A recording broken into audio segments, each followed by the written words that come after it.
ce moment-là. Parce qu'il y a ce problème, c'est un problème qu'on a culturellement, où personne n'est légitime d'exprimer des idées, puisque les idées, on pense qu'on ne peut pas les justifier intrinsèquement, on pense qu'il faut qu'il y ait une autorité, c'est vraiment un concept qui est dû sans doute à la nature autoritaire de notre enseignement, qui fait qu'on pense qu'il faut qu'une autorité puisse incarner nos idées, au lieu qu'on puisse nous-mêmes essayer de défendre des idées, de par la valeur intrinsèque de ces idées, de l'utilité qu'elles ont pour la société, etc. Et donc, juste, faudrait dépasser ça, quand on s'en sortirait beaucoup mieux. D'accord, donc on peut Ouais. faire du marxisme sans Marx. Oui, exactement. Ouais, bien sûr.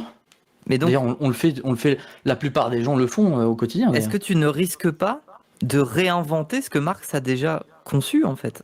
Non. Et de te dire, Attends, c'est quoi le j'ai pensé problème? à ça. C'est je quoi suis le un problème? génie. Tu peux expliquer J'ai c'est quoi le pensé, problème? Je me suis rendu compte Genre- que ça, on peut nommer ça comme Non, ça. et genre ça veut dire imagine ça. je lis Marx et je comprends du coup la distinction bourgeoisie-prolétariat, le fonctionnement de l'exploitation capitaliste et tout, et maintenant je l'utilise pour l'expliquer aux gens sans jamais citer Marx. C'est quoi le problème? Tu peux me décrire un problème qu'il y a avec ça?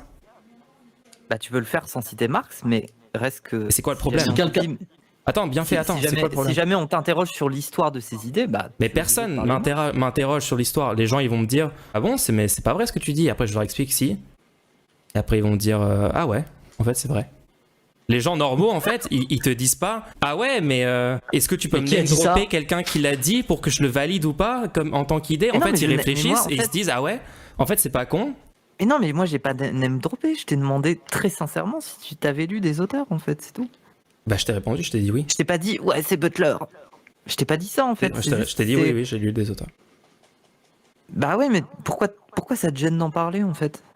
Non, mais par on contre, vient- là, non, mais- on vient d'expliquer pendant 3/4 d'heure pourquoi. Alors attends, il y a le chat qui dit du coup, quand quelqu'un ne parle pas des auteurs qu'il a lus avec quelqu'un qui ne parle pas des auteurs qu'il a lus, mais que les auteurs parlent de concepts avec le même nom, typiquement genre les débats sur le salaire à vie, etc., tu vas forcément devoir dire de qui ton idée s'est inspirée. Non. Sinon, tu vas passer des journées en quiproquo. Non, parce que tu vas juste définir vos termes mutuellement et vous comprendre sans devoir name dropper.